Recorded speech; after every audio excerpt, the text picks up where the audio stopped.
Bonjour les circadiens, j'espère que vous avez une belle énergie.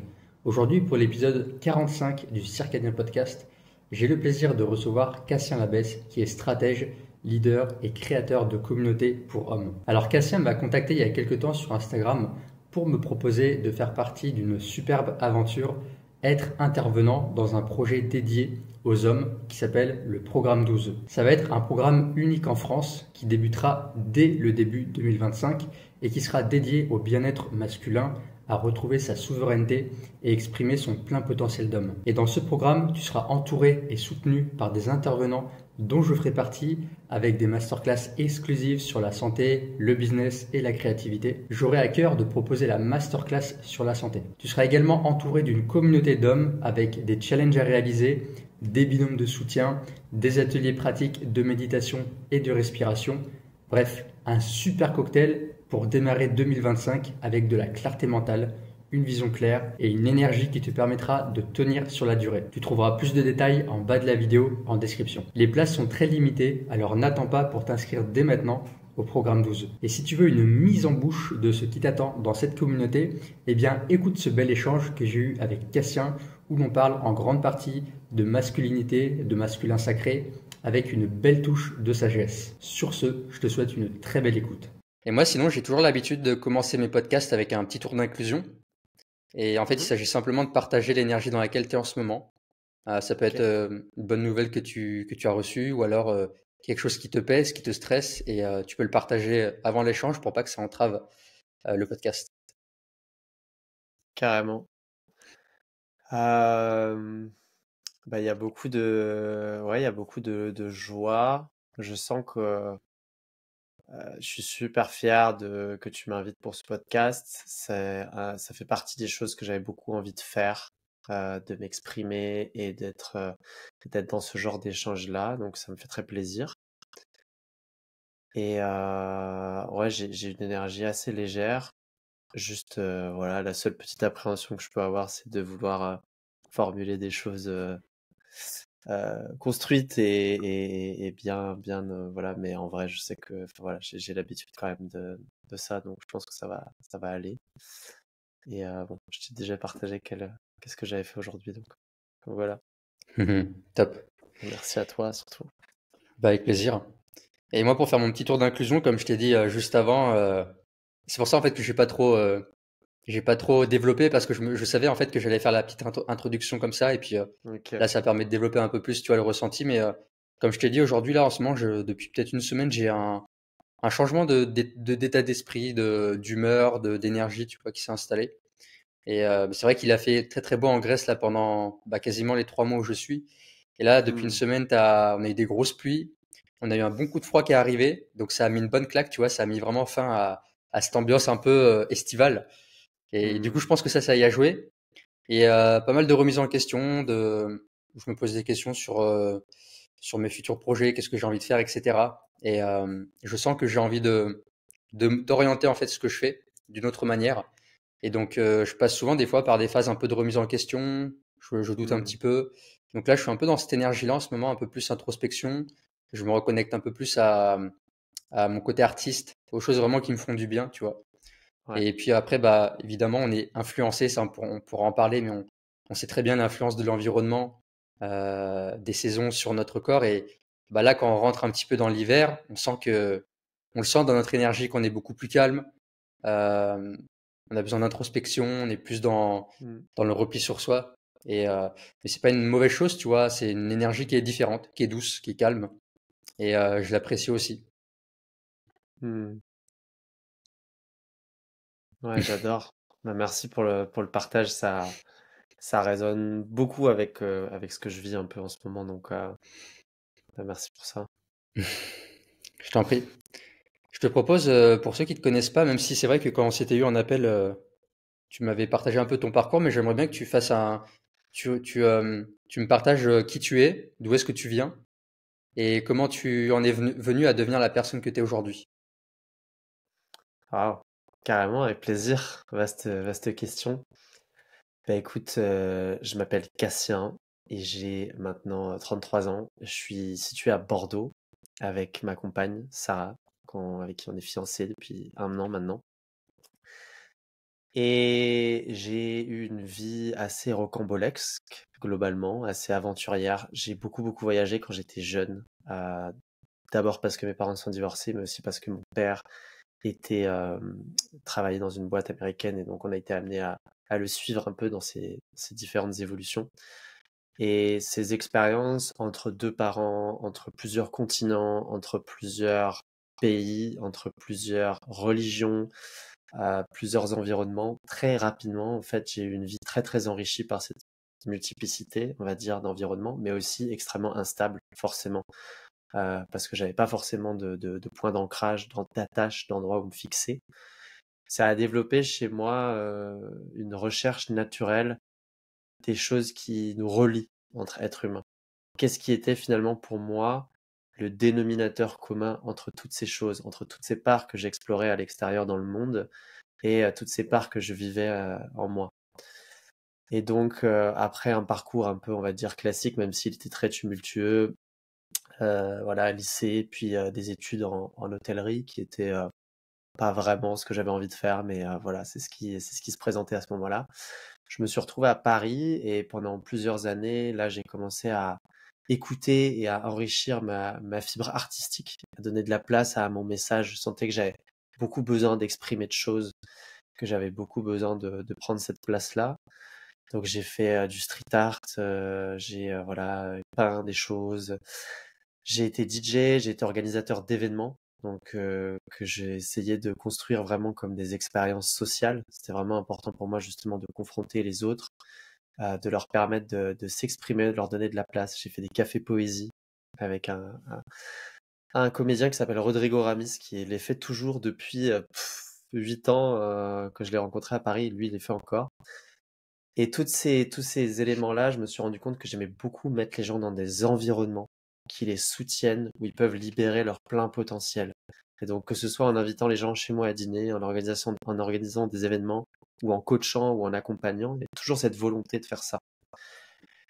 Après ces années parisiennes, j'ai eu un peu un break parce que je me suis rendu compte que j'avais un lifestyle de ouf où je buvais, je fumais, je me droguais, je dormais peu ou pas, enfin tout était juste chaotique et je connaissais finalement très peu ma vie intérieure, tout était porté vers qu'est-ce que je voulais montrer, qu'est-ce que je voulais faire, qu'est-ce que je voulais incarner.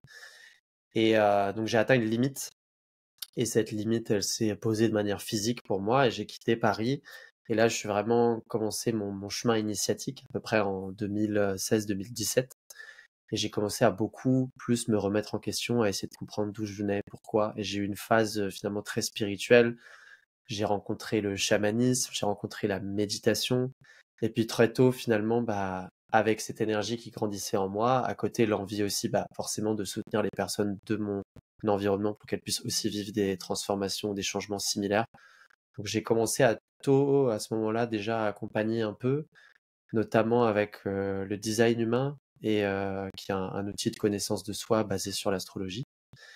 Et puis plus tard, voilà, en avançant, là, je me suis beaucoup plus spécialisé, on va dire, dans l'entrepreneuriat. J'ai testé énormément de projets.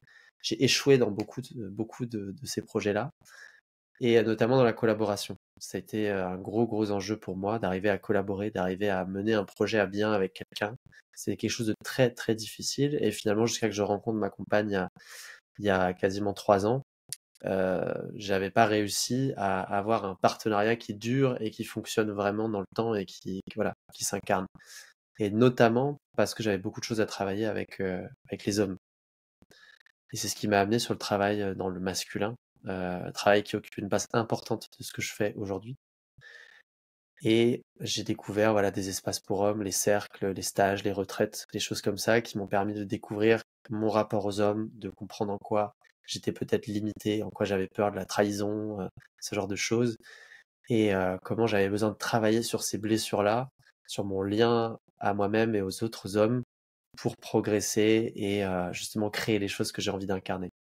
Donc aujourd'hui, pour résumer mes activités, j'ai une activité de consultant, donc je suis vraiment un stratège et j'aide les entrepreneuses principalement, mais aussi les entrepreneurs de plus en plus à s'incarner pleinement dans leur marque et à créer un business qui leur ressemble et qu'elles aiment. On travaille en partenariat avec ma femme, Sarah, qui elle s'occupe de la partie visuelle et graphiste. Donc vraiment ce qu'on appelle une agence de branding, une agence créative qui permet de former et accompagner ces personnes-là dans leur transition professionnelle. Et puis, du coup, maintenant, ce qui nous a rassemblés, toi et moi, Dylan aussi, je suis en train de développer de plus en plus des outils et des outils communautaires pour hommes, que les hommes puissent se rassembler, se retrouver et qu'ils aient un environnement solide sur lequel s'appuyer pour justement se déployer. Tout ce que je n'avais pas, moi, quand j'étais plus jeune, en tant qu'ado et en tant que jeune adulte, et que j'aurais aimé avoir autour de moi des personnes de confiance, des personnes soutenantes, des personnes meilleures que moi dans leur domaine, dans le domaine qui m'intéresse. Voilà, et un environnement en tout cas soutenant qui permet de réaliser ses rêves tout simplement, parce que c'est de manière ultime ce qui m'intéresse le plus, moi, c'est d'inspirer les gens, pousser tout un chacun à se dire, ok, je peux y croire, je peux faire ce que j'ai envie de faire de cette vie, je peux imaginer au-delà des limites perçues de mon monde et voir où ça m'emmène tout simplement par curiosité. Voilà. Magnifique, joli parcours.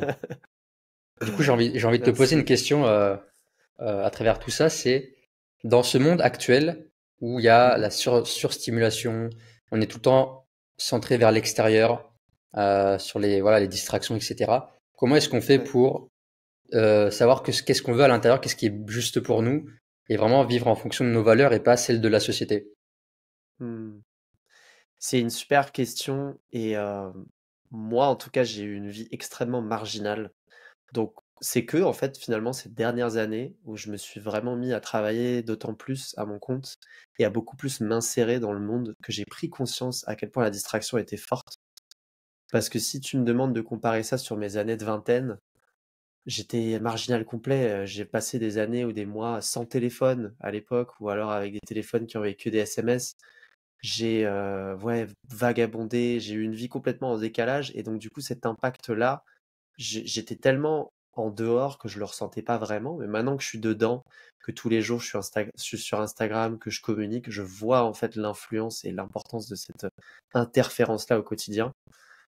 Et je pense que pour moi, en tout cas, une des réponses, c'est d'abord savoir prendre des temps de recul, des gros temps de recul sur soi. Ne pas avoir peur de couper, de prendre ce temps-là. Ça peut être des temps périodiques.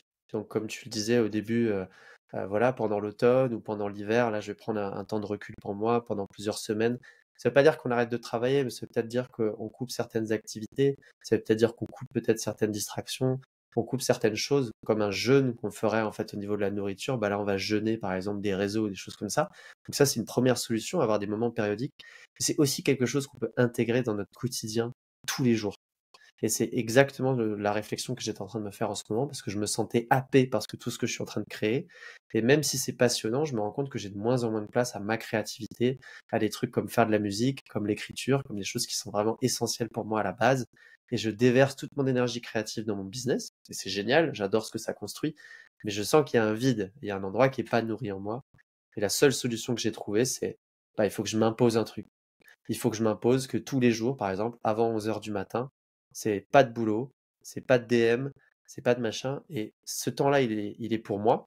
Et ce temps-là, je le consacre à ce que j'aime faire. Alors évidemment, moi, je suis indépendant. Tout le monde n'est pas indépendant. Vous allez me dire, on a des rythmes différents, on a des enfants, on a des choses comme ça. Il faut trouver ces micro-espaces-là. Et puis petit à petit, ils vont s'élargir. Quand j'étais encore salarié il y a quelques années, ce micro-espace, il était peut-être de 5 minutes pour moi. C'était peut-être un moment où je mettais mon casque audio dans la journée, et j'écoutais une musique et je me faisais, ah putain, là je me sens bien, je suis en sécurité, je suis dans mon espace, là où j'aime. Et puis petit à petit, tu vas voir de ces micro-espaces, petit à petit, tu vas t'ouvrir de plus en plus d'espace et tu vas dire, ok, 20 minutes, ok, 30 minutes, une heure, une journée, une semaine, un mois. Et c'est vrai que moi, dans mon année idéale, dans ma vie idéale, il faut des espaces périodiques comme ça pour faire un gros reset, prendre du recul par rapport à tout ça et se dire, ok, par rapport à ma vision, j'en suis où et comment je fais pour avancer. Mais ça demande de la discipline, c'est clair. Ouais. Je te rejoins totalement parce que c'est aussi ce que j'ai vécu à travers les années. Et on sait Mhm. que toi, comme toi et moi, on sait l'impact, la puissance de l'environnement, l'influence sur notre corps, et notamment Mhm. via la science de l'épigénétique, etc. Vraiment l'influence de l'environnement sur le gène et sur nos comportements. Et on sait que moi-même, je le vois, tu vois, j'ai eu des comportements, mes comportements qui ont pu être excessifs, par exemple au niveau d'Instagram, être tout le temps sur les réseaux. J'ai eu une période où je cherchais les likes, combien de vues, etc. Et Mm. tu vois, dans le passé, quand je me suis ouvert au développement personnel, que j'ai commencé à lire plein de livres, plein de vidéos, voilà tout ça, à baigner dedans, et ben finalement j'étais tout le temps dans. Et là, je m'en détache, mais des fois je l'ai encore, tu vois. C'est ce truc de, il faut absolument être productif dans ses journées, il faut absolument faire des Mm. choses qui vont ramener quelque chose, tu vois. Donc en gros, c'est faire une action, tout le temps faire une action qui va rapporter quelque chose dans le futur. Ça peut être financier, ça peut être apprendre des nouvelles connaissances, des compétences, etc. Et en fait, je m'étais enfermé dans des trucs, dans quelque chose comme ça, vraiment très très rigide et dogmatique, Mm. au point même de mettre totalement mon art de côté, donc le dessin. Et un Mm. jour ou l'autre, t'as ton petit enfant intérieur, tu sais, qui frappe à la porte, qui dit peut-être falloir te remettre un petit peu au dessin là à un moment donné parce que là, ça commence à manquer quoi. Et t'as ce ressenti, cette envie de dessiner, mais tu dis ouais, mais non, mais le dessin, c'est ça, ça rapporte rien, ça sert à rien, ça, voilà, c'est pas productif. Et euh, et puis l'enfant il commence à frapper un peu plus fort, tu vois. Puis à un moment Mm. donné, c'est chronique, tu vois, c'est tout le temps. Donc là, tu commences à te dire vas-y, je vais m'y remettre. Et du coup, comme tu l'as dit, je me mets maintenant dans ma semaine des espaces où c'est de la créativité. C'est généralement le week-end. Mm. Je vais me consacrer une après-midi entière au dessin, sur ma tablette graphique, à faire une peinture, quelque chose comme ça. Et je sens en fait comment ça me fait du bien. Je perds la notion du temps, je Mm. suis rapidement dans le flow. Je me sens, comme tu l'as dit, en sécurité, je me sens bien, tu vois.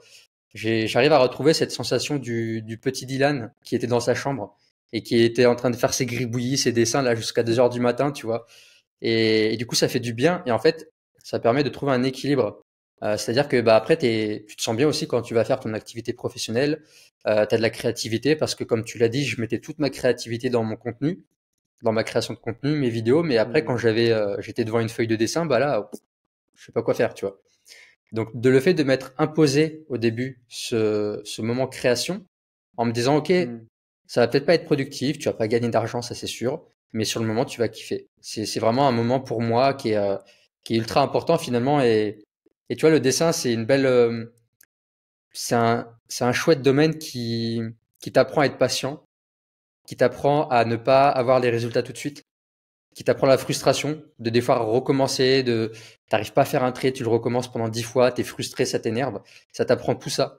Et pour moi, c'est ça la vie en fait. C'est comme tu l'as dit, toi, t'as échoué dans des projets, tu recommences, t'es frustré, on est impatient, tout ça, mais ce genre de pratique comme le dessin, bah moi, je trouve que ça permet de cultiver, tu vois, ces valeurs-là. Mm. Ouais. Ouais, c'est clair. Et je pense que c'est d'autant plus difficile pour des personnes qui ne se seraient pas connectées plus tôt dans leur vie à leur créativité, qui ne seraient pas allées chercher cette énergie-là, parce que forcément les automatismes sont moins là, c'est moins facile. C'est beaucoup plus facile pour moi aujourd'hui de me dire, ah là, je vais écrire un peu parce que c'est des circuits que j'ai déjà empruntés. Je reviens, c'est hyper intéressant ce que tu disais, et je reviens sur la notion d'épigénétique que je maîtrise pas du tout, mais ce à quoi ça me fait penser, c'est aussi la neuroplasticité et les chemins neuronaux en fait qu'on peut emprunter parce que ce que je m'aperçois, ce dont je m'aperçois, c'est quand on travaille tout le temps sur un sujet ou quand on est obsédé, parce que moi je suis tout à fait obsessionnel quand je commence à vraiment me lancer dans quelque chose, à quel point emprunter en fait ce circuit-là dans le cerveau automatiquement déclenche la récompense et tout, etc. Et à quel point c'est difficile pour moi, du coup, de switcher et d'aller vers un autre chemin qui est peut-être peu emprunté en ce moment, celui de la créativité, celui de machin. Il y a comme une lassitude, comme un ennui. Je suis comme pas stimulé à cet endroit-là parce qu'il va falloir que je fasse un effort pour y aller et petit à petit, peut-être cette récompense va commencer à arriver, mais c'est pas tout de suite. Il y a comme un temps de latence. Un peu finalement comme toutes les habitudes qu'on peut avoir, les habitudes relationnelles, notamment, je pense, dans mon couple. Si on fait tout le temps un peu la même soirée avec son conjoint ou sa conjointe, on va avoir ce naturel qui revient, on va se dire, oh bah oui, on va regarder un épisode de la série comme d'hab, parce qu'il y a ce circuit, on est sûr qu'on va obtenir le truc qu'on va obtenir. C'est beaucoup plus serein et moins risqué que de se dire, et si j'explorais, et si je lui proposais que plutôt on aille se balader et aller dans un endroit que j'avais envie de visiter, mais je suis pas trop sûr de ce qu'elle va en penser, ou qu'est-ce qui se passerait si là je me consacrais cette soirée justement au dessin et que pendant une demi-heure je vais être comme un con sur ma feuille et que je vais détester tout ce que je vais dessiner. parce que c'est tout à fait une possibilité en fait. Et, euh, et je pense que ça demande du courage. Ça demande du courage et de la curiosité de se dire, ouais, je vais aller explorer ça. Et donc bravo à toi si tu arrives à t'y dédier, parce que franchement, ouais, ça fait du bien et c'est important comme tu dis. Donc je vais Ouais. suivre ton exemple là dans les prochaines semaines parce que je sens que j'en ai grand besoin. Magnifique. Bah, je serais curieux de voir un de tes petits dessins. Il y a Ça pas peut être un de. poème, mais on verra. Bah, un poème aussi, c'est très joli, hein. C'est très très beau. Et ouais, parce que en plus, tu vois, je le vois aussi sur les réseaux et c'est ça un peu que je remets en question en ce moment, c'est de, tu vois, tu vas sur Instagram et t'as tout le monde qui fait des réels avec des sous-titres et qui partage ses 5 astuces pour faire ceci, 3 erreurs à pas faire. Et moi, je commence à saturer, tu vois, j'en arrive là. Et moi-même, tu vois, j'en ai marre, tu vois, de faire ce genre de vidéos. Peut-être que j'en referai quelques-uns, mais j'ai vraiment envie de changer d'approche, tu vois. J'ai envie de créer du contenu sous forme de dessin, sous une autre forme, Hmm. mais de voir en fait des copies. Tu vas sur Instagram, c'est des copies. C'est tout le monde fait la même chose, copie sur tout le monde. On raconte des trucs qu'on a lus sur des livres, dans des podcasts, et finalement on raconte des trucs qu'on sait pas, tu vois, qu'on maîtrise pas vraiment. Et c'est ça aussi que je remets en question, et c'est pour ça aussi, tu vois, bah encore une fois, la pratique comme l'art ou quoi. Là, t'es seul face à ton dessin et Hmm. tu copies sur personne, tu vois. Là, t'es face à tes Ouais. frustrations, tu vois. T'es pas dans la hype du truc. Et comme tu le disais, en fait, on est fortement influencé par l'environnement, mais tu as aussi cet égrégore, tu vois, où tu as tout le monde qui est sur Internet, qui essaie de faire son business de chaque côté. Et c'est très, on a vite fait, en fait, d'être aspiré dans ce mouvement-là, sans même s'en rendre compte. Et finalement, à un moment donné, tu lèves la tête comme ça et tu dis, ah, mais en fait, c'est pas du tout ma voix, Hmm. ça me saoule, en fait. Hmm. C'est une hypnose, en fait. C'est vraiment une hypnose, je vois ça C'est comme ça. clair. Ouais, c'est clair. Tu sais, avec Sarah, on s'est beaucoup, beaucoup questionné là-dessus. Et c'était intéressant de plonger là-dedans. Et pour nous, on en a même créé une formation. L'équilibre, il se situe, en tout cas pour ce qui est de la communication sur les réseaux et tout, entre la créativité et la stratégie. Tu vois, parce que évidemment, notamment quand on est un entrepreneur et qu'on veut vendre des produits et tout, etc., c'est cette nécessité de chercher l'aspect stratégique et de peut-être parfois s'inspirer du contenu des autres. Et c'est vrai qu'il y a vraiment une mort presque intérieure quand tu vois à quel point, mais moi je fais pareil, hein, 90% de ce que tu vois, effectivement, c'est la même chose, c'est des copies conformes, et tu n'apprends rien, parfois tu es complètement un peu dans le flow, et qu'est-ce que c'est rafraîchissant, qu'est-ce que c'est énergisant, quand d'un coup tu as un contenu authentique, fort, impactant, et ça veut pas dire qu'il n'est pas stratégique, qui arrive en fait, et là d'un coup tu es là, ah ouais, ça fait du bien, et bizarrement tout le monde le partage en fait, parce qu'il y a comme quelque chose qui réveille tout le monde, où on se dit putain, ah ouais, c'est ça, là il y a cette petite lumière là. Et la réalité c'est que, je sais pas, tu sais, c'est un peu comme les artistes qui cherchent ce grand œuvre toute leur vie. C'est impossible de produire un contenu radicalement authentique et inspiré tout le temps, par rapport à ce que nous exigent les plateformes de contenu pour rester dans la course. Ouais.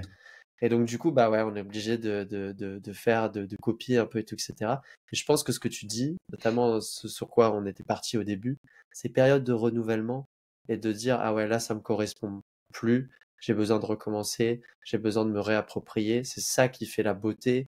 Et pour moi, l'entreprise, tu sais, c'est vraiment un chemin spirituel, c'est vraiment quelque chose qu'on peut s'inspirer pour laisser ouvrir les idées, pour laisser, ah bah tiens, là, je suis confronté à un truc, en fait, je m'amuse plus.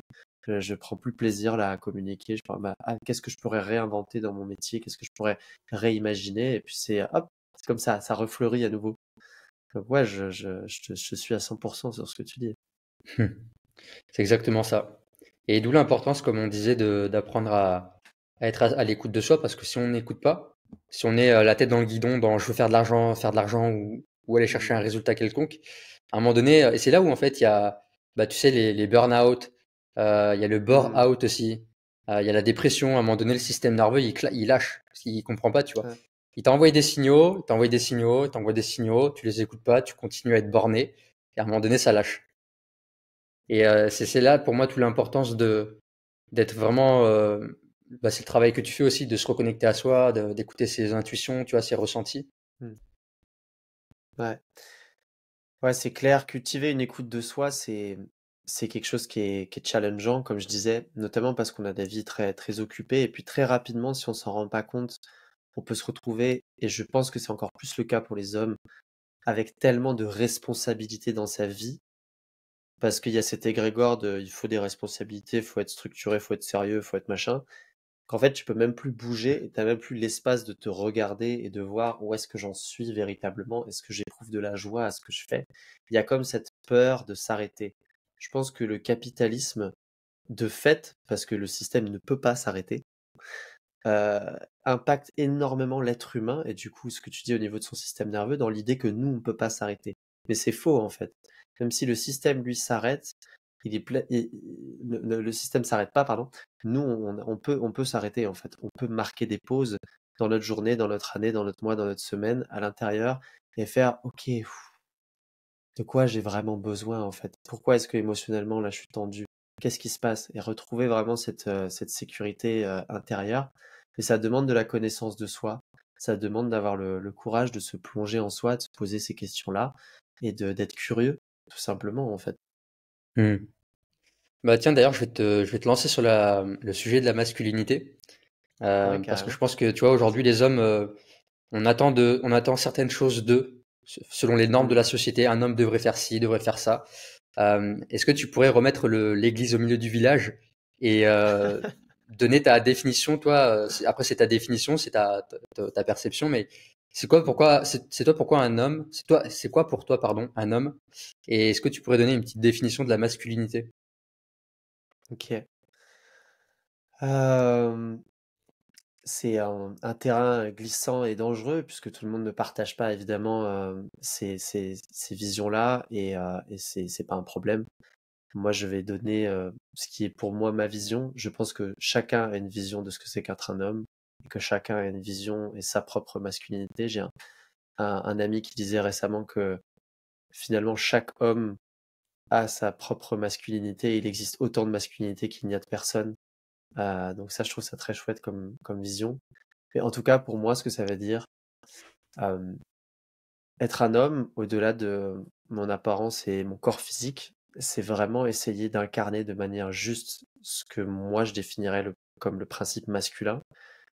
Dans ma croyance, en tout cas, je me relie à tout ce qui est en lien avec ce qu'on appelle le masculin sacré ou divin masculin en anglais, et qui fait référence à une polarité yang, donc qui nous vient le yin et yang qui nous viennent de nos amis en Chine, et qui fait référence à une énergie universelle qui est représentée par l'homme, qui serait une énergie plus structurante, une énergie plus mesurée, une énergie qui est droite, directive, une énergie qui est contenante, qui sécurise, qui met les choses voilà, en forme et en structure, en opposition à une énergie yin, féminine, qui elle serait plus fluide, plus expressive, justement explosive au lieu d'être contenue, et qui a juste des valeurs et des énergies différentes, tout en gardant à l'esprit, bien sûr, que chacun d'entre nous a une partie yang et une partie yin à l'intérieur.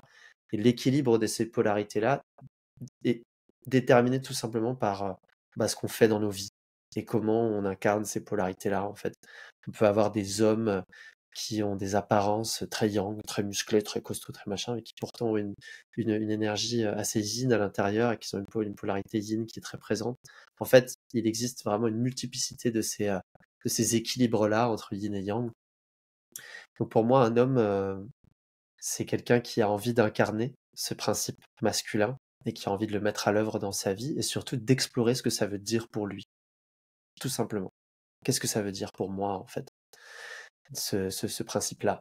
Et la masculinité, pour moi, aujourd'hui, je sais même pas si c'est quelque chose que je définis vraiment, mais pour moi, c'est vraiment ça, c'est l'expression et l'incarnation de ce principe-là. Donc, ça va être dans des valeurs comme le courage, comme l'intégrité, comme l'envie de se confronter à l'autre avec une confrontation qui est saine, c'est-à-dire on connaît beaucoup la confrontation dans le combat, qui peut amener à la domination et à la violence. Enfin, moi, je parle plutôt d'une confrontation saine, comme celle qu'on peut avoir ici, une confrontation de point de vue, une confrontation émotionnelle. Ah bah voilà, c'est difficile pour moi quand tu me dis ça, j'ai mal quand tu me fais ça, vraiment là tu m'as heurté. Et l'autre en face qui répond: ah ouais, bah toi aussi tu m'as heurté, comment on peut faire pour se comprendre? Ça, c'est une confrontation saine, et pour moi, le principe masculin, il a tout à comprendre et à s'enrichir de ça. Et pour moi, une masculinité, c'est une expression saine de ce principe masculin. C'est une recherche de valeurs. Voilà. Après, les miennes sont, voilà, comme je disais, la bienveillance, l'intégrité, le courage, euh, l'alignement aussi, le fait d'être centré et ancré dans son énergie et de savoir qui on est, de pas trop bouger par rapport à qui on est, le soutien, la générosité, enfin voilà, ça peut être plein de choses. Et je pense Mhm. qu'il n'y a pas vraiment de réponse à cette question, donc merci de me l'avoir posée pour moi. Avec grand plaisir. Et je pense Je peux te finalement partager la ça, tienne si tu veux. moi c'est plus ou moins la même chose, tu vois. C'est vrai que j'ai encore du mal des fois quand je me pose la question à vraiment donner une définition, tellement c'est à la fois vaste, complexe, et ça dépend de tout à chacun. Mais moi ça rejoint un peu ce que tu as dit dans les grandes lignes. Ça rejoint ce que tu as dit et c'est surtout cet alignement en fait. Pour moi c'est ça vraiment le plus important, c'est bah, comme on disait tout à l'heure, tu vois, tu as des envies, des ressentis, bah, tu les incarnes, tu vois. L'alignement, c'est aussi la congruence, c'est-à-dire de faire ce que je dis et de dire ce que je fais. Et Hmm. ça, pour moi, en tout cas, je mets un point d'honneur, moi, en tout cas, c'est une de mes plus hautes valeurs de vraiment d'être le plus authentique possible. Et quand je dis quelque chose à quelqu'un, quand je lui dis, bah, tiens, on va se voir à telle date, on va faire ça, quand je le dis, je sais que je vais le faire. Hmm. Si je suis pas sûr que je vais le faire, je le dis pas à la personne. Je réfléchis d'abord. Et ok, si tu dis ça à cette personne, est-ce que tu es sûr que tu le feras? Et si c'est oui, là, j'y vais. Mais pour moi, vraiment, si tu vois, cet alignement, cette intégrité, pour moi, c'est quelque chose qui est, pour moi, très masculin et qui est très homme. Et c'est vraiment ça que j'ai envie d'incarner. Hmm. Ouais, bah ouais, qui dit intégrité dit reconnaître ses torts, en fait. C'est cette capacité tout simplement Aussi.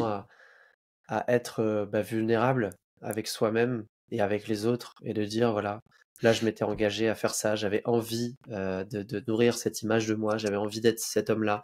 Et en fait, j'en suis pas capable, ou alors j'en serai peut-être un jour capable. Et je pense que ce dont on a pu vraiment manquer, en tout cas moi c'est mon expérience comme modèle masculin, c'est ces modèles intègres et vulnérables qui sont capables de poser ces remises en question au centre.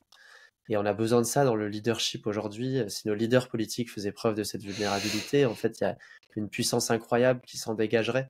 Un homme politique qui n'aurait pas peur, parce que le système évidemment ne serait pas aussi violent envers lui, n'aurait pas peur de tomber en disgrâce et serait capable de se remettre en question et de dire voilà, là j'ai fauté, là j'ai chuté, je croyais faire ça, je pensais faire ça, j'avais peur tout simplement, admettre, j'avais peur.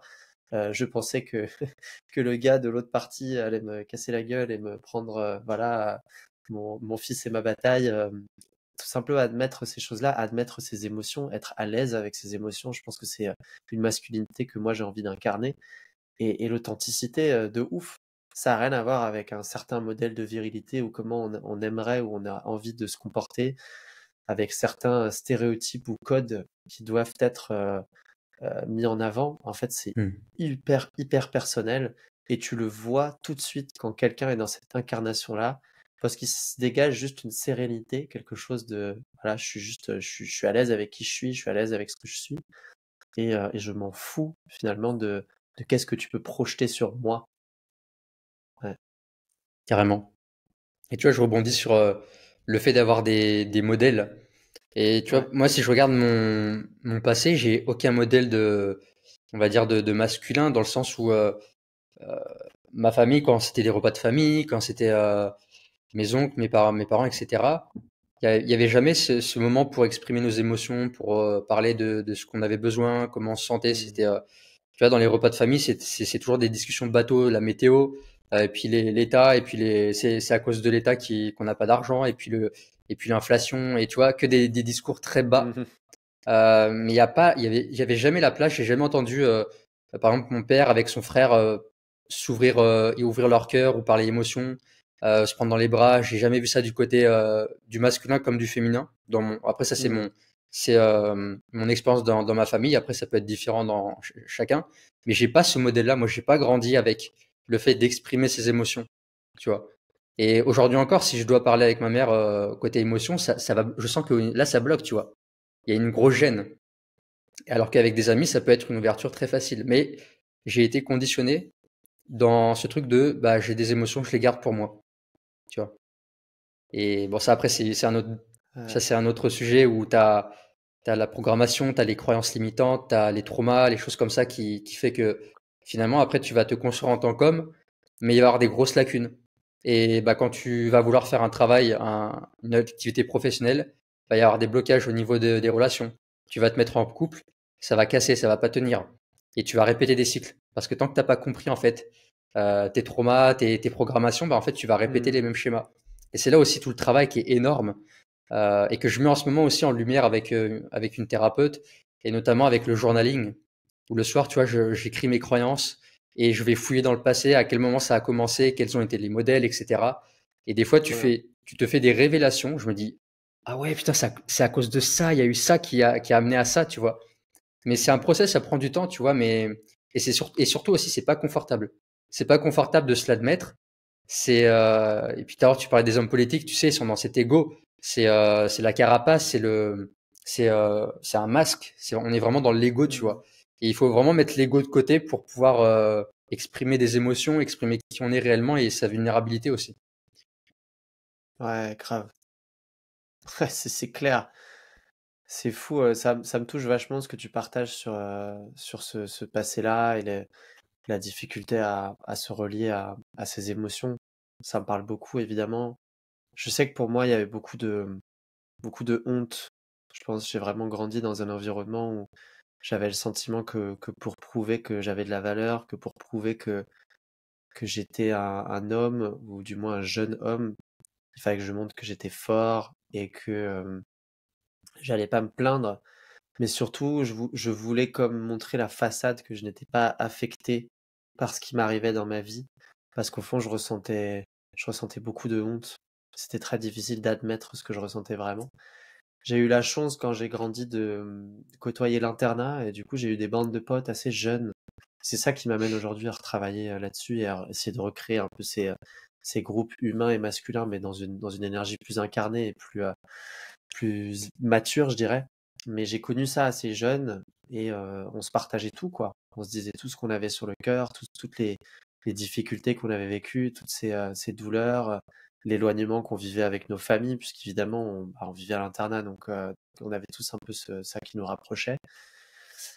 Et même en grandissant, le moule de la société et tout s'est refermé sur moi. Et quand tu parles d'écho, bah ouais, évidemment, je veux dire, on a tous envie, moi le premier, d'être aimé. Là, je te parle, j'ai envie d'avoir l'air sérieux, j'ai envie d'avoir l'air professionnel, d'avoir une bonne élocution, j'ai envie de ceci, j'ai envie de cela. Et je pense que l'ego, il est pas si terrible. Je pense que là où il est dur, c'est quand il nous permet pas d'avoir des expériences qui nous feraient vraiment du bien, qui nous permettraient de libérer certaines choses et qui nous permettraient d'aller plus loin, parce qu'on est juste limité par la peur, en fait. Et je pense que je bénis vraiment toutes ces situations dans ma vie qui ont cassé justement cet ego et qui m'ont permis de me lâcher et de me dire, waouh, là j'ai vraiment besoin de baisser ma garde et de me laisser totalement immerger par ces émotions, par cet échange humain avec l'autre. Et ouais, j'ai eu la chance de vivre beaucoup d'expériences dans ma vie qui étaient intenses émotionnellement, mais dans lesquelles j'ai pu libérer beaucoup de choses. Je pense que les états de conscience modifiés m'ont beaucoup aidé aussi. Je suis quelqu'un qui, voilà, dans sa jeunesse, disait, je me suis pas mal drogué. Je pense que ça m'a aidé à. C'était pas thérapeutique parce que bon, aujourd'hui, ça se développe de plus en plus les psychédéliques et la thérapie là-dedans. Mais il y a eu un aspect très thérapeutique pour moi parce que j'ai pu aborder des sujets traumatiques que j'avais jamais pu aborder avant grâce à un état de conscience modifié qui faisait que toute l'émotion a été beaucoup plus calme et apaisée. Et ça m'a beaucoup soutenu, je pense. Donc, petit disclaimer, je n'encourage personne à se droguer ou à prendre des substances, mais il existe aujourd'hui, pas en France malheureusement, des cadres thérapeutiques dans lesquels explorer ça de manière sécure pour certaines personnes en tout cas. Hmm. Waouh. Ça me parle parce que les états modifiés de conscience, je les ai aussi expérimentés, bah, comme je te l'avais dit, que ce soit à travers la respiration, la méditation, Hmm. mais aussi les psychédéliques où j'ai fait l'expérience quelques fois de psilocybine. Et c'est vrai qu'en fait, tu vois, t'as ton état de conscience, ta manière de penser, de voir le monde. Et quand tu es sous psychédélique, tu es à 36 kilomètres de ton corps et tu vois le monde d'une autre manière. C'est vraiment, tu Mhm. vois vraiment les choses sous un angle différent et ça peut être très troublant.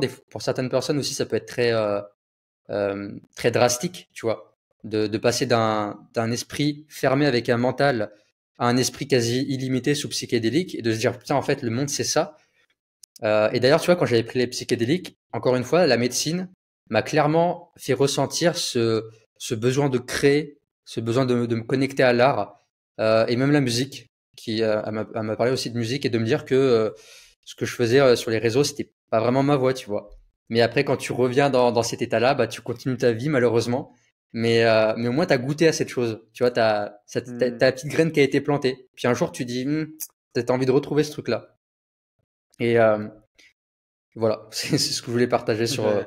l'état modifié. Mais même, tu vois, en méditation, des fois, quand tu calmes vraiment le système nerveux, quand tu atteins des ondes cérébrales vraiment très profondes et que du coup, Mhm. t'as plus, comment dire, tu n'as plus t'as plus le système nerveux qui est déjà en mode alerte, tu vois, en mode cortisol, tout ça. Tu es vraiment profondément calme, tu es en sécurité. Et ben, des fois, dans cette sécurité, va jaillir des choses, des envies, des idées, un flash, tu vois. Et c'est ça qu'il faut réussir à attraper. Et c'est encore difficile parce qu'il y a toujours ce mental derrière et ça, c'est le travail que je fais avec ma thérapeute, mais je suis énormément dans le mental. Même si ça fait plus de 10 ans que j'ai connu la méditation, je suis encore à fond dans le mental.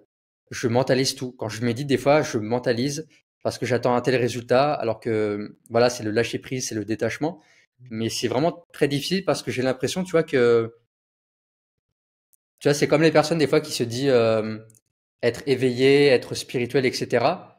En fait, elles se rendent pas compte qu'elles se sont fait piéger par leur propre ego, qui leur ont fait croire qu'elles étaient spirituelles, mais en fait, c'est le serpent qui se mord la queue. Tu vois, c'est vraiment le piège infini. Et pour moi, en fait, c'est cette boucle qu'il faut briser, c'est de se dire, ok, maintenant, j'arrive à déterminer à quoi ressemble le mental, je te mets de côté et Mhm. je fais vraiment ce qui est vraiment profondément aligné avec moi, tu vois. Je sais pas ce que Mhm. tu en penses, j'aimerais bien avoir ton avis sur est-ce que toi, tu arrives à mettre ton mental de côté, comment tu le vois, comment Ouais. tu arrives à le gérer? Alors, je vais, euh, je vais attaquer un peu cette idée-là parce que même si évidemment elle est très bien fondée et je pense que c'est important de prendre conscience de son mental. Mais je crois que j'ai tellement entendu ça là ces dernières années. Je suis trop dans le mental, je suis trop dans le mental, je suis trop dans le mental. J'ai l'impression que c'est presque devenu une manière de se culpabiliser et de prendre le contre-pied d'un enseignement qui est très important. Ça, je pense de prendre conscience que oui, effectivement, on a un mental. Et très rapidement, j'ai l'impression que ça devient cette espèce de grand méchant en fait qu'on met de côté pour laisser place à un espace d'intuition et tout. S'il y a une chose que je peux partager, que j'ai ramené de toutes mes expériences d'état de conscience modifiées, qu'elles aient été induites par la méditation, par le sport, par des substances psychoactives, par le sexe, peu importe, je dirais c'est tu es sur le bon chemin en fait. On est tout le temps sur le bon chemin. Et je pense que quand on vit une expérience comme celle-là, extatique, qui nous amène pendant un temps dans une réalité augmentée, on est tenté de vouloir la prolonger pour toujours. On se rappelle comme à une connaissance profonde ou comme à une version plus élargie de notre âme et de tout ce qui a existé. Et d'un coup, on se dit, ah, mais oui, c'est vrai, mais moi, en fait, je suis juste là pour être un artiste. Et je me permets de dire ça parce que je l'ai vécu énormément de fois, cette prise de conscience-là. En fait, je suis juste supposé faire ça, et pourquoi je fais toutes ces choses qui m'entravent et tout, etc. Et pour moi, ça, c'est plus l'interprétation justement de l'ego, comme quoi il y aurait une seule voix super alignée et créative et puissante et spirituelle, et que si je suis dedans, je suis aligné et je suis trop bien et je suis à 100% de potentiel. Et je crois que j'ai arrêté d'essayer de pourchasser cette voix-là, et j'essaye juste de vivre au quotidien ce que je suis venu vivre.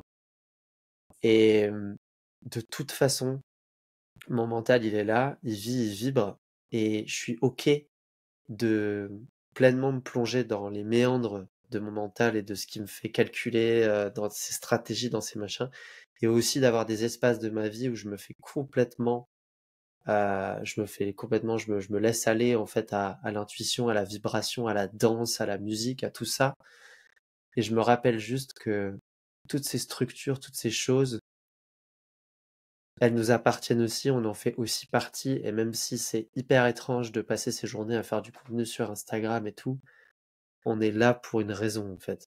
Et on a choisi ce chemin-là parce que c'est là où notre impact il sera fait, parce que c'est ce qu'on avait besoin d'apprendre. Et tu le sais peut-être pas aujourd'hui, mais ça va faire sens plus tard.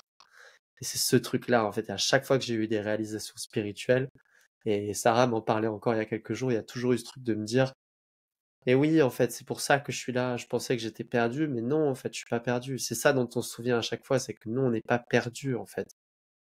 C'est juste qu'on a tellement peur de notre puissance, de tout ce qu'on incarne, on se dit, ah ouais, non, je me suis égaré du droit chemin. Mais c'est super, tu sais, judéo-chrétien un peu ce truc-là, du droit chemin, tu vois, mais en fait, putain, c'est génial, célébrons ce qu'on fait tous les jours. Enfin, toi, je suis admiratif de ce que tu fais, tu vois, c'est génial. Et je trouve ça merveilleux qu'on puisse mettre notre créativité au service de notre business et qu'on crée des choses comme ça. Et heureusement, en fait, heureusement qu'on est multiples. Voilà, j'ai Waouh. fini. Bah, merci pour ce point de vue parce que, il est très, très inspirant et touchant.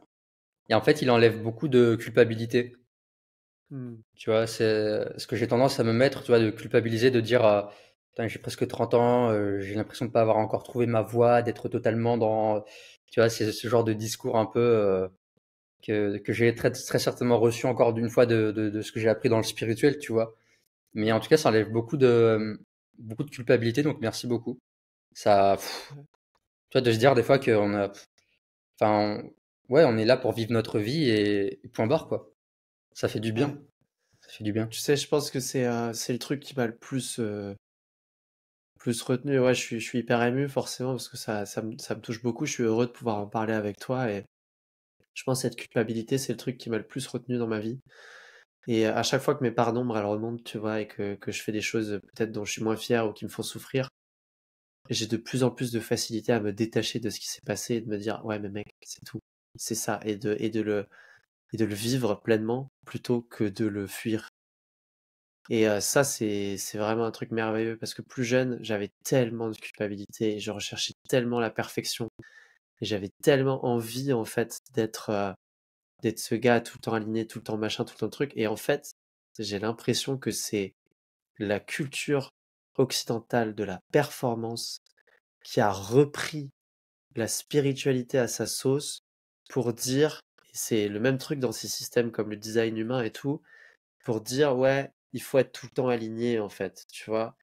Et je te jure, cette phrase en ce moment-là, je suis tout le temps dans le mental, je l'entends partout, parce qu'il y a vraiment ce truc de genre, ah ouais, tu vois, toi t'es dans le mental, moi je suis dans l'intuition, tu vois, et en fait, c'est une manière tellement binaire et simplifiée de s'emparer d'un enseignement qui est tellement plus profond que ça. Et franchement, ouais, je pense qu'il faut, enfin, ouais, c'est con hein, de dire ça, mais on est plus sur du carpe diem et du vas-y, kiffe ta vie Mhm. et prends tout ce qu'il y a à prendre, même les trucs un peu dégueulasses que tu fais, parce qu'on en fait tous, plutôt que ah non, non, qu'est-ce que j'ai fait, c'est pas bien et tout. C'est ça qui nous fait le plus de mal finalement. Après, on se met Tellement. à punir les autres, du coup, forcément. Culpabiliser les autres aussi. Ouais. Ouais, Putain, mais ouais, c'est vrai que j'ai tellement été dans ça avec le spirituel, le développement personnel, bah, comme je le disais tout à l'heure, tu sais, cette productivité à outrance, de toujours être bien, de travailler dur. Tu vois, cette ouais. notion aussi de, pour mériter, il faut avoir souffert avant, il faut travailler dur. Tu vois, toutes ces choses, en fait, qui. Et là, tu vois, en ce moment, je déconçois encore des choses, même dans le spirituel, tu vois, où tu as beaucoup de choses qui sont, on va dire, New Age. Ouais. Tu vois, on te raconte des trucs, en fait, mais tu n'as même pas la moindre idée de ce que tu racontes, en fait. Tu vois, il y a plein d'injonctions dans le spirituel qui peut être aussi un dogme et une secte pour certaines personnes, tellement qu'elles sont dans le. Moi, j'ai vu dans le monde de la spiritualité, j'ai jamais vu de gens aussi intolérants. Tu vois, c'est très paradoxal. Mm. J'ai travaillé dans un magasin bio avec une patronne celle qui détenait le magasin. Elle avait un nom spirituel, donc il fallait l'appeler par son nom Elle spirituel. déteste le savoir aussi, non? Ah, très certainement. Et en fait, elle était très gentille avec tout le monde dans la vie de tous les jours, mais avec ses employés, elle était exécrable. Elle était dans le jugement, on ne faisait jamais du bon travail. On n'avait pas le droit de récupérer les aliments qu'elle allait périmer, elle préférait les jeter plutôt que nous les donner, tu vois. Et je vois tellement d'incohérences dans le monde spirituel qu'en ce moment, je suis en train de mettre un gros coup de pied dans ça, tu vois. J'écoute du contenu, j'essaie vraiment de sortir en fait du discours spirituel complètement perché New Age. Et j'aimerais bien toi avoir un peu ton avis, comment tu vois la chose. Mhm. Est-ce que toi aussi, tu as été dans ce truc un peu New Age et juste avant de t'entendre ta réponse, je vais aller juste fermer le rideau parce que je commence à avoir le. Ouais, carrément, vas-y. C'est bon, mon ami y va. Donc c'est bon. Ok, bon, merci, tant mieux Merci. alors. Au poil. Euh, ouais, bah, écoute, moi j'ai qu'un seul mot, c'est l'incarnation et en anglais embodiment. Parce que un message n'est qu'un message à partir du moment où on l'a pas pleinement incarné et le besoin qu'on a d'être prosélyte en fait et de casser les couilles hein, clairement à tout le monde en disant tu devrais faire comme ci, tu devrais faire comme ça, c'est juste parce qu'on essaie de se rassurer soi-même parce que le truc n'est pas encore incarné. Si tu l'incarnais pleinement par ta simple présence, en fait, la personne en face, elle changerait déjà. C'est exactement ce qui se passe avec, quand on côtoie des grands maîtres spirituels. J'ai eu la chance de côtoyer des grands maîtres spirituels quand j'étais très jeune, puisque j'ai grandi à côté d'une communauté bouddhiste avec ma mère. Et les gars, c'est juste des boules d'amour, quoi. Et ils n'ont pas besoin de dire quoi que ce soit. Alors évidemment, c'est des enseignants, ils font des enseignements, mais quand tu es dans leur présence, toute l'attention est portée sur toi, en fait, parce qu'ils sont juste dans l'amour, ils sont là, ils prennent soin, ils sont présents et tout. Et l'ego spirituel, c'est quelque chose que j'ai vu vraiment grandir de manière très très très forte, en moi d'abord, et puis une fois quand j'ai commencé à essayer de m'en détacher, même si c'est extrêmement difficile, je l'ai vu beaucoup apparaître chez les autres, dans beaucoup de communautés, et je pense que c'est ce qui m'a amené à me détacher progressivement aussi de cette appartenance ou cette image que je voulais incarner à travers le spirituel. Moi, au début, ouais, au début, j'étais comme ça. J'étais très intolérant parce que comme je venais de goûter à une nouvelle saveur de la vie, finalement, c'était tellement fort comme sentiment et j'avais tellement peur de le perdre. Et évidemment, toutes les personnes autour de moi sont devenues un potentiel obstacle à cette nouvelle flamme qui était tellement fragile en moi. Et mon frère, il appelait ça passer de l'état de paillasson à l'état hérisson. C'est au début, en fait, pendant toute ta vie, tu te fais un peu écraser, tu vois, par tout le monde. Tout le monde te marche dessus avant de rentrer chez toi. Et puis, au moment où tu te rends compte, ah putain, mais attends, je peux poser des limites, j'ai des besoins, je peux faire attention à moi, bah tu passes en mode hérisson et là, tu piques tout le monde, quoi. Mais c'est normal, c'est un Hmm. réflexe. Et donc, après qu'on passe cette phase-là, la phase un peu autoritaire, un peu prosélyte, un peu machin, alors malheureusement, il y a des gens qui le font avec beaucoup d'influence et qui, enfin voilà, prennent des risques. Il y a des dérives sectaires, il y a, voilà, forcément, ça touche à des choses très sensibles et il faut faire très attention. Ça, c'est emparé par du marketing de réseau aussi, les cercles d'abondance et j'en passe, des trucs comme ça. Et donc, du coup, ouais, faut se rendre compte qu'au-delà de ça, une fois que tu as passé cette étape-là, bah, tu vas trouver comment toi, tu as envie de l'incarner au quotidien. Et ouais, effectivement, comme tu dis, tu te nommais l'exemple de la personne avec qui tu as travaillé. Si tu es là à faire une heure de méditation de pleine conscience le matin, mais que quand au moment il y a quelqu'un dans la route, sur la route qui te coupe la route, tu l'insultes de tous les noms, il y a quelque chose en toi qui est pas incarné en fait.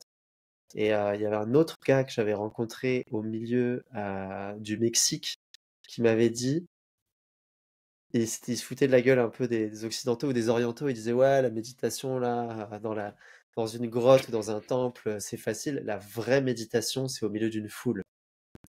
Si tu peux trouver le Ouais. calme au milieu d'une foule, et je trouve ça hyper intéressant par rapport à ce que tu disais au niveau du système nerveux, c'est, voilà, faut se rendre compte aussi qu'on est des boules d'énergie réactive.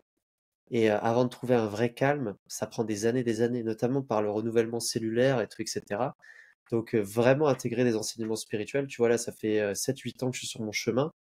J'ai l'impression de commencer à entrevoir cet équilibre que je recherchais au début. Et tu sais quoi? Plus je suis dedans, moins j'ai besoin d'en parler. Tellement. Waouh. C'est ultra puissant. Et tu Mm. vois, moi j'avais une amie un jour, elle a fait cette analogie. Tu sais, quand tu es. J'aime pas en plus de dire, ah, moi je suis dans la spiritualité, mais qu'est-ce que ça veut dire, tu vois?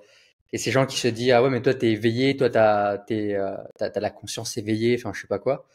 Et tu vois, c'est cette notion de, ah bah, moi, je détiens de la connaissance que les autres n'ont pas, Mm. la masse. Et du coup, tu te prends pour le sorcier, et puis les autres, c'est les moldus, tu vois. C'était vraiment cette analogie-là qui était faite. Et en fait, tu te places Grave. vraiment dans une posture de supériorité par rapport à l'autre. Sous-entendu, moi, j'ai compris la vie et toi, tu sais toujours rien. Tu vois, moi, je me retrouvais à juger des gens dans la rue qui mangeaient un McDo pendant qu'ils marchaient. Enfin, tu vois, des jugements Mm. qui. Aujourd'hui, j'ai réussi à me lâcher de tout ça. Tu vois, je regarde les gens, il y a beaucoup moins de jugement. Mais quand tu prends conscience de ça, tu te dis, il y a un truc qui va pas, il y a un truc qui est pas en raccord avec Mm. ce que devrait être la spiritualité, tu vois. Ouais. Ouais, je suis d'accord avec toi, mais c'est vraiment un truc d'incarnation. C'est pas un hobby quoi. C'est un truc, Ouais. c'est un chemin de vie plus qu'un hobby, comme n'importe quoi. Donc c'est une question d'intégrité. Moi, je me vois plus juger les gens d'un endroit peut-être réactif. Par contre, je prends encore beaucoup plaisir et je pense que ma part d'ombre, elle en a besoin, tu vois, à critiquer quoi. Je prends encore beaucoup plaisir à critiquer les gens qui sont différents et qui sont dans d'autres trucs et ouais, ah ouais, les machins, parce que je pense que c'est juste humain en fait d'avoir besoin de se rassurer un peu, de se dire ouais, moi j'ai compris des trucs et mais ouais, je vois ce que tu veux dire. Et aujourd'hui, je pense que moi, si j'ai une vision de comment j'ai envie d'être au niveau de ma spiritualité, c'est vraiment de l'incarner, de la lier dans tous les aspects de ma vie. J'ai envie que ma création, elle soit spirituelle, j'ai envie que mon entreprise, elle soit spirituelle, j'ai envie que mon couple, il soit spirituel, j'ai envie que ma santé, elle le soit, j'ai envie que tous ces aspects-là, voilà. Et pour moi, la question finalement principale, si on peut réduire ça à une question, c'est la quête de sens, en fait. Pourquoi je fais les choses? Et je pense que c'est ça, la réponse, voilà. Donc, pouvoir prendre ce recul, comme tu dis, et regarder, à chaque fois que tu es face à quelque chose dans ta vie, te demander, OK, pourquoi je fais ça? Qu'est-ce qui m'amène ici? Où est-ce que je vais avec ça? Je pense que c'est ça, être spirituel, c'est de se poser cette question-là et chercher du sens. Chercher du sens du sens dans nos relations, dans nos entreprises, dans tout ce qu'on fait. Et dès que tu sens qu'il n'y a plus de sens, bah c'est là, oui, effectivement, il y a cette question de l'alignement et tout. Et ouais, travaille-le en toi. T'as pas besoin de le placarder partout, quoi. Mm. Ouais, complètement. Et du coup, j'étais en train de penser à quelque chose là pendant que tu parlais. Euh, que dire des personnes, par exemple, qui ont grandi dans la société, qui ont été conditionnées par leurs parents, par, tu sais, la société il faut aller à l'école, avoir un diplôme, trouver un travail, un CDI, avoir une femme, acheter une maison, etc. Et les gens, pourtant, ils peuvent se sentir alignés et bien dans ce qu'ils font, tu vois. Par exemple, il y a des gens qui peuvent totalement être heureux à tirer des palettes dans un supermarché pendant 40 ans de leur vie en se disant, moi, je suis bien à ma place. Est-ce que pour toi, il y a des gens qui peuvent vraiment être bien à leur place ou le fait d'avoir été conditionné c'est ça la vie, voilà ce qui t'est proposé, c'est que la vie est comme ça, et bien du coup, il y a une espèce de, je remets pas le monde en question dans lequel je suis, et du coup, cette espèce de contentement, tu vois. Mm. Comme on pourrait dire, c'est une phrase sans jugement, mais imbécile heureux, tu Mm, vois. bien sûr. L'ignorance, tu vois, l'ignorance, et qu'est-ce que tu penses de ça? Ça me parle vachement. Moi, évidemment, je suis quelqu'un qui a toujours été extrêmement ambitieux, qui a toujours imaginé une vie hors norme pour moi-même et pour les gens qui m'entourent.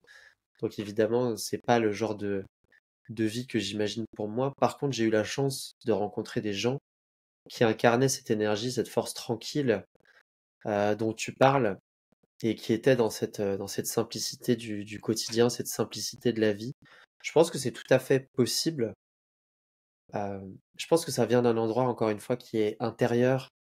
C'est une question de se connaître. Je pense que les gens qui incarnent ce type de force-là, j'en ai rencontré dans toutes sortes de milieux. J'ai eu la chance, en fait, parce que même si j'ai grandi dans une famille aisée et que j'avais beaucoup d'opportunités, comme j'ai complètement foiré un peu ma scolarité et que j'étais un peu dans tous les sens, j'ai testé plein de petits boulots et donc bah, j'ai vécu au quotidien avec des personnes qui ont ces profils dont tu parles, des profils plus dans la normalité.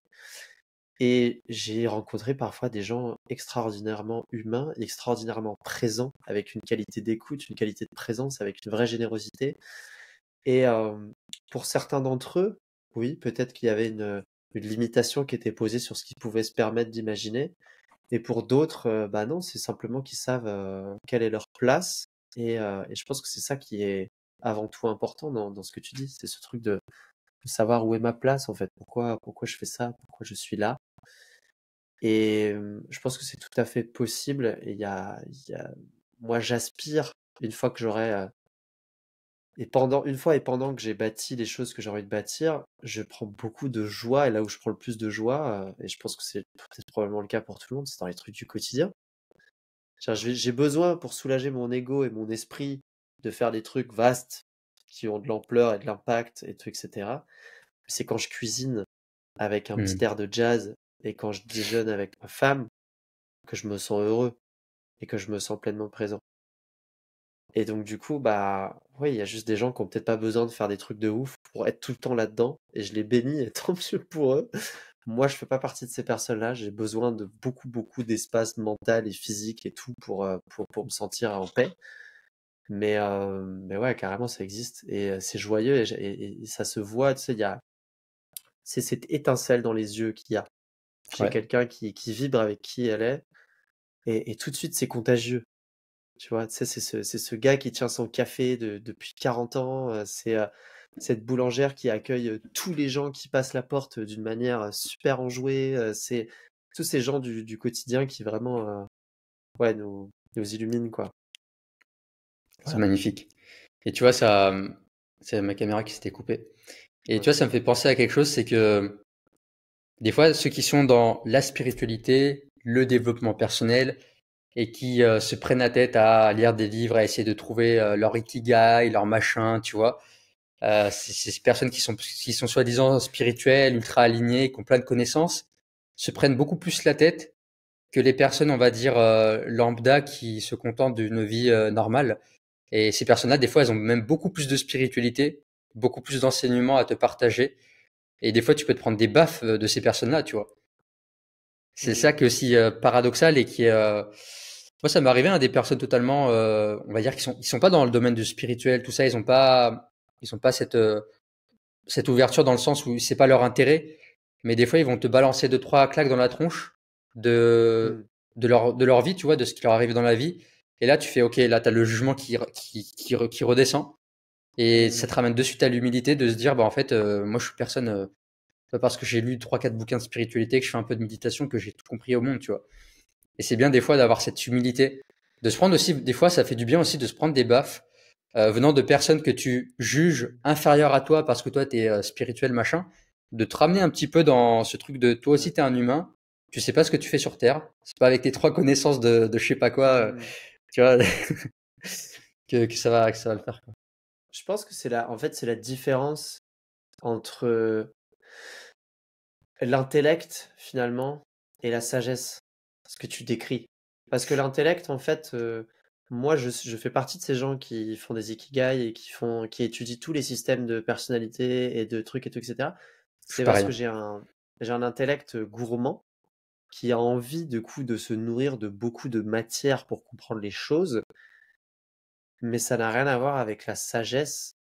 Et généralement, la sagesse, c'est quelque chose de très simple. La sagesse, c'est toujours quelque chose qui s'exprime de manière très simple, avec quelques mots, avec une image simple, avec un geste simple, avec une vérité qui est simple. Et toutes les personnes que j'ai pu rencontrer, comme je te disais, les grands maîtres spirituels ou des conférenciers ou des gens inspirants dans ma vie ou des personnalités totalement inconnues dans la rue qui m'ont inspiré, elles avaient toujours une sagesse très simple, en fait. Parce que il y a quelque chose qui irradie comme, voilà, c'est comme une poésie où tu te dis: «Ah ouais, ça me met à l'aise». Et voilà, il faut qu'on occupe quand même le petit singe dans la tête et l'intellect qui a besoin de Hmm. de conceptualiser beaucoup. Mais je pense que ouais, la sagesse, elle est plus adepte de silence, de peu de mots, de calme, d'écoute et juste ouais, il faut pas grand-chose en fait. Plutôt que l'intellect qui lui est gourmand forcément de plus le concept est complexe, plus il y a à expliquer, plus je vais aller dans une... C'est un peu la différence entre quand tu démarres un projet et qu'on te demande de le pitcher Et moi, je sais que généralement, je suis très mauvais à l'exercice au début. Je me mets à déblatérer pendant 10 minutes, toutes sortes d'explications confondues et tout. Et la personne en face, elle est complètement perdue au bout de 2 minutes. Et la sagesse de quand tu sais pourquoi tu fais les choses, quelques années après les avoir fait, et qu'en une phrase, en un slogan, en un truc, tu es capable de dire, voilà ce que je fais. Hmm. Et c'est ça la différence, tu vois. Waouh. Ouais, très puissant. Ah, c'est un chemin, hein. Putain, ouais. Ah là là. Mais encore, ça va, tu vois, on est jeune, toi, t'as 33 ans, hein, moi, j'ai 30 ans dans 2 mois. Des fois, tu vois, il y a aussi ce truc, je me suis beaucoup aussi culpabilisé et beaucoup de frustration bah, surtout avec les réseaux, tu vois, de voir, en fait, des grandes réussites, on va dire, à travers les réseaux, Hmm. mais aussi à travers des livres que tu vas lire. Par exemple, tu vois, quand je me suis remis au développement personnel, quand je me suis mis au développement personnel à mes 20 ans, j'avais commencé la musculation et bah, la première personne que j'ai un peu que j'ai suivie par le monde de la musculation et développement personnel, tout ça, c'était Arnold Schwarzenegger. Ouais. Et en fait, tu vois, j'ai lu son autobiographie, je connais un peu sa vie, tout ça. Et c'est un gars, tu vois, qui a eu 4 vies en une, tu vois. Il a réussi à 20 ans, il avait déjà réussi, il avait toute la réussite du monde. Et moi, je me comparais à ces personnes-là, tu vois, et je me disais, putain, à 24 ans, t'as encore rien fait de ta vie, tu vois.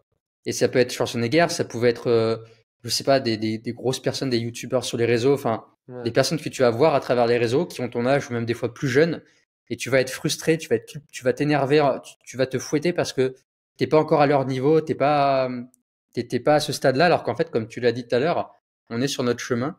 Et c'est aussi un détachement à avoir, ce truc aussi qu'on a beaucoup avec les réseaux, où on peut se perdre justement, c'est de vouloir essayer de ressembler aux autres, d'avoir une vie peut-être qui ne nous correspond pas, parce qu'on va voir la personne que dans son idéal, dans Hmm. son côté Ouais. fantasmé, tu vois, alors que derrière, il y a une facette que peut-être on n'a pas envie de vivre. Mais c'est aussi ça, important je trouve, tu vois, de se détacher de ce truc-là aussi. Ouais. C'est pas facile. Et le truc, c'est que on s'identifie à ces histoires-là très facilement. Qui plus est, moi j'avais un ego très blessé jeune et j'avais besoin de m'évader dans de l'imagerie grandiose pour ma vie et qui j'étais, parce que ça m'a aidé beaucoup à supporter la souffrance que j'avais vécue, de me dire que j'étais à part, que j'étais différent, que j'étais tout ceci, et c'était un narratif que mon entourage renforçait beaucoup en me disant à quel point je pouvais être intelligent ou créatif ou doué ou intuitif ou ceci, cela. Et du coup, j'ai eu un énorme ego qui s'est du coup imaginé qu'il allait avoir une réussite exceptionnelle dans tous les domaines, et du coup qui s'est mis à se comparer justement à ces grandes figures. Et le truc, c'est que déjà, le rythme à laquelle tu réalises les choses, que tu le réalises à 16 ans, à 25 ans, à 35 ans, à 50 ans, ça n'a aucune importance parce que c'est juste ton chemin et ça a du sens que pour toi tu le fasses à ce moment-là parce que c'est à ce moment-là que ça aura de l'impact pour toi. Moi, je sais que ça a créé chez moi une immense impatience et une immense frustration de ne pas atteindre les choses que je voulais atteindre plus tôt. Tout simplement parce que j'étais pas prêt, j'avais pas les épaules, j'avais pas la maturité et j'aurais pas pu les vivre en fait. Peu importe ce que je Mhm. voulais bien me raconter, en fait, j'étais juste pas prêt en fait, tout simplement. Et quand on se compare à ces gens-là, évidemment, c'est des exemples, ils sont là pour... Mais les gars, c'est des gens hors normes, c'est des génies, c'est même, on n'est même pas sur du 1%, on est sur du 0,001%, et ces gens-là sont des modèles et des icônes pour une raison, c'est parce que, bah, ouais, il y a juste quelque chose qui fait que depuis qu'ils sont là, eux, ils sont câblés, en fait. Ils sont câblés et ils ont libéré leur potentiel, tout leur potentiel très tôt. Mhm. Et pour la plupart d'entre nous, même la plupart des êtres humains, ce potentiel-là, il se libérera même pas, en fait, pendant une vie. Et donc, du coup, quand on s'appuie sur ces modèles-là, bah, évidemment, c'est dangereux, surtout en tant qu'homme. On va se démoraliser complètement. Parce que t'imagines, mais tu parles de Schwarzenegger, c'est un super exemple, en fait, parce qu'il incarne vraiment cette volonté masculine dans son plus pur aspect yang. Sauf que, ok, le gars, il t'explique, oui, t'as 24 heures dans une seule journée, et ce que tu en fais, ça dépend, machin, et tout, etc. Mais tout le monde n'est pas capable de faire 4 heures de workout 6 jours d'affilée par semaine pendant que tu bosses un autre boulot en même temps. Enfin, le gars, il a juste Ouais. une force de volonté qui est hors norme, en fait. Et c'est ça qui fait les grands champions et c'est ça qui font les machins. Oui, certes, il y a le fait qu'ils travaillent très dur, généralement, ces gens-là. Il y a le fait qu'ils font des choix, il y a le fait que ceci-là. Mais ils ont aussi un câblage un peu unique qui les rend différents et qui fait que bah ouais, ça devient voilà. Ça veut pas dire qu'il faut pas rêver, je suis le premier à dire rêve au-delà de ce Hmm. que tu penses que tu es capable de faire, mais ça veut aussi dire que de temps en temps, il faut tempérer nos rêves avec un peu de pragmatisme et de se dire, est-ce que vraiment c'est si important que ça d'être millionnaire ou milliardaire avant 30 ans? Et qu'est-ce que ça va vraiment apporter en fait, ce truc de l'âge? Parce que finalement, tout ce que tu es en train de dire quand tu fais ça, tu es en train de te dire que tu as peur de crever en fait et que tu as peur de pas avoir assez le temps de faire les choses. Je sais pas si Schwarzenegger, il était obsédé par l'idée de faire les choses avant un certain âge. Je pense qu'il les a C'est vrai. juste faites en fait. Il les a juste faites, c'est tout. Il s'est pas posé. Je pense qu'il a probablement passé peu de temps à se remettre en question et il a passé beaucoup de temps à foncer Tellement. et à juste en avoir rien à foutre et à se dire ok j'y vais en fait. J'ai envie de ça, je le fais. J'ai envie de ça, je le fais. J'ai envie de ça, je le fais. Et je demande l'avis à personne. Moi j'ai passé 15 ans de ma vie à me demander qu'est-ce que les gens pouvaient en penser ou si j'allais faire ce truc bien à droite, à gauche et si ça allait plaire et si ça allait pas aller machin. Donc forcément bah ça se passe pas grand-chose quand tu passes ton temps à te poser la question qu'est-ce que les gens vont penser. Hmm. Il y a aussi beaucoup de masturbation intellectuelle aujourd'hui. Je parle de ça parce que moi, je l'ai aussi vécu, tu vois. Du truc de, je lis des bouquins, j'écoute des podcasts pour me donner un genre, j'apprends des trucs, j'évolue, tu vois, je suis productif. Et en attendant, en fait, on ne fait que retarder les passages à l'action. Donc, on a plein de projets, tu vois, sur le papier, on a envie de faire plein de choses. Mais on est dans cette espèce de truc de j'attends le bon moment, j'attends d'avoir mieux clarifié mon ikigai, ce qui est important pour moi avant de passer à l'action et de voir si les astres sont bien alignés. Enfin, tu vois, t'en es vraiment dans ce truc trop attendre. Et moi, je suis comme ça aussi, hein. C'est-à-dire que je sais pas si tu as déjà été comme ça, mais qu'est-ce qui fait que d'après toi, parce que c'est une vérité qu'il y a beaucoup de personnes, tu vois, qui sont dans ce truc-là. Euh, Qu'est-ce qui fait qu'il y a des personnes, ils arriveront pas à se mettre à l'action. T'en as, ils vont constamment intellectualiser, remettre au lendemain, attendre le moment parfait. Et t'en as, ça va être des Hmm. fonceurs. Bah, ce que tu décris pour moi, c'est un déséquilibre entre les polarités yin et yang chez la personne. Donc, plutôt un yin développé, celui qui va se remettre en question, qui va essayer de chercher du sens, qui va essayer de comprendre, être dans sa créativité et de se dire, OK, comment est-ce que je peux nourrir quelque chose voilà, qui est plus en lien avec moi-même, comment est-ce que je peux être à l'écoute de mes émotions. Et ce truc d'attendre tout le temps le bon moment, parce qu'il peut y en avoir un, et c'est tout à fait vrai, je résonne à fond là-dedans, ça peut devenir un frein. Et parce qu'il y a peut-être pas justement cette force d'action qui est développée, il y a de la peur de l'engagement généralement, c'est une peur principale en fait, surtout chez les hommes en fait qui vont être dans une polarité trahie. Moi j'ai énormément vécu ça. J'avais très peur de l'engagement. J'étais beaucoup plus à l'aise de rester dans l'espace du rêve et dans voilà. Donc en fait ce que je faisais c'est que j'allais voir les gens, je leur racontais mes projets, ah ouais je vais faire ci, je vais faire ça, je vais faire machin. Et en fait j'étais beaucoup plus dans la projection de ce que j'allais faire que dans l'action. Et au bout d'un moment, bah, comme rien ne s'incarnait dans la matière, comme rien ne devenait action, bah, je finissais par me lasser du truc, et puis je passais à l'idée d'après, puis rien ne prenait vraiment forme. Et puis pour justifier ensuite le fait que je n'avais pas fait les choses, bah là j'utilisais un peu de bullshit spirituel, et, euh, et je me disais, ah ouais, mais c'est parce qu'en fait à la base c'était pas aligné, en fait si je l'ai pas fait, c'est parce que ça c'est vraiment ce que je veux faire. Et en fait le problème c'est que les années sont passées, et pendant ce temps-là, bah, j'ai acquis aucune expertise dans un domaine. J'ai eu plein d'expériences, certes, mais en fait, elles étaient toutes sporadiques et pas connectées. Les gens, au bout d'un moment, se sont lassés en fait d'être en ma compagnie parce que, bah, en fait, il y avait finalement jamais rien à quoi s'accrocher parce que c'était tout le temps finalement une énergie un peu fuyante puisque c'est toujours ouais, je vais faire ci, je vais faire ça. Et finalement, je passais mon temps avec mes amis à leur raconter qu'est-ce que j'allais faire et au lieu d'être juste là avec eux, en fait. Et du coup, bah, évidemment, ça m'a fatigué plus d'un et ça a mis fin à beaucoup de mes relations. Et pour moi, ouais, c'était vraiment ce que j'appellerais un excès d'une polarité yin. Donc une énergie très créative, très spirituelle, très dans l'émotionnel, dans l'écoute de soi, dans la réflexion, dans la contemplation, dans l'introspection et tout, etc. Et donc du coup, un monde des idées très très fort. Donc il y avait vraiment, j'avais des idées incroyables, j'avais vraiment machin, mais aucune capacité à les mettre en action. Et à un moment donné, tu vas pas pouvoir tout avoir dans la vie, en En fait, il va falloir que tu fasses des choix. Donc, juste emprunte un chemin, juste lance-toi et puis vois ce qui se passe. Et le chemin va lui-même devenir l'enseignant. Et ça, c'est ce que j'ai découvert du coup. Et grâce notamment à ma femme, Sarah m'a beaucoup aidé là-dedans parce que son énergie yang était plus incarnée quand je l'ai rencontrée et elle fonçait, elle allait vers ce qu'elle avait envie et ça m'a beaucoup enseigné de choses. J'ai appris à davantage me confronter à ma peur justement de l'engagement et de me dire ah ouais mais en fait faut juste que j'y aille. Il faut juste que j'y aille et puis on verra. Et oui, il y a des trucs pour lesquels je pourrais pas faire de la place. Et la réalité, c'est que en étant tout le temps occupé maintenant sur mes projets, je réalise 10 fois plus de choses que je n'en réalisais avant, en Mm. ayant peur que je n'aurais pas assez de temps pour faire ceci et cela. Waouh. Ouais. Donc, donc ouais, moi j'interrogerais toujours ça en fait. Qu'est-ce qui est en déséquilibre chez moi? Est-ce que je suis trop dans ma polarité féminine? Est-ce que je suis trop dans ma polarité masculine?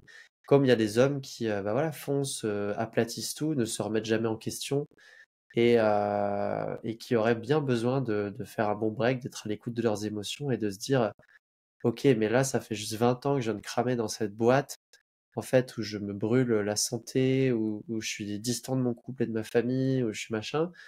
Peut-être qu'à un moment donné, je peux faire une pause, écouter mes émotions et me demander de quoi mon cœur a vraiment besoin, en fait. Et cet excès de yang, il existe aussi. Et généralement, on a une intériorité pauvre. Du coup, quand on a un excès de yang, on a une vie extérieure dans le monde qui va être très riche. On va avoir des connaissances, des gens. Généralement, on va avoir les récompenses de la société envers qui on est, qu'est-ce qu'on a comme statut. Les gens vont dire, ah ouais, il a réussi, il a fait ceci, il a fait cela, c'est chouette. Et à l'intérieur, il y aura une vie émotionnelle très pauvre. Et probablement des angoisses existentielles, des choses. Et ça, c'est beaucoup plus le chemin de mon père, tu vois. Mm. Plus dans cette énergie-là. Et donc oui, j'ai pris le contre-pied moi en ayant du coup refusé complètement l'énergie yang et en allant dans un truc ultra yin dans ma jeunesse. Mais franchement, j'en ai fait les frais. Parce que quand je me suis réveillé à 30 ans et que j'avais pas grand-chose à mon nom, et ça, c'était pas forcément agréable comme sentiment, tu vois. Ouais, j'imagine. Bah, je te rejoins parce que je suis assez pareil et je pense que j'ai toujours eu une dominante yin. Déjà de par, tu vois, mon côté très créatif quand j'étais enfant, toujours enfermé dans ma chambre, je sortais pas vraiment dehors jouer au foot comme mes frères ou quoi. C'était Hmm. beaucoup dans, tu vois, j'avais un microscope, je disséquais des araignées pour les regarder au microscope, je faisais pousser des graines, je dessinais le corps humain, j'avais un squelette grandeur nature dans ma chambre, je Trop dessinais bien. des dieux égyptiens, tu vois, j'étais vraiment un mélange entre Sherlock Holmes, botaniste, archéologue, enfin, j'avais plein d'ambitions. Et j'ai toujours ce truc, tu vois, ce côté yin et je le ressens au quotidien. On va dire que je l'équilibre avec mon discours, le fait de donner une opinion sur les réseaux, des fois qui va être un peu clivante, d'avoir cette énergie un peu, des fois un petit peu clivante, le fait de faire du sport, tu vois, de l'activité physique, etc. Mais je sens par exemple que dans mes projets, il y a toujours ce côté yin, ce manque d'action, tu vois. Et Hmm. je pense qu'il y a beaucoup de personnes qui vont se reconnaître dans ces caractéristiques. Est-ce que tu aurais des petits conseils comme ça à donner pour des premières actions qu'une personne qu'un homme en excès de yin et qui n'arrive pas à mettre dans la matière des actions concrètes pourrait mettre en place? Carrément. Bah déjà, je pense que et merci de poser cette question-là. Je pense que c'est une question super pertinente et ça m'amène à penser que peut-être développer du contenu là-dessus, ce serait vraiment intéressant. Oui. Et Ouais.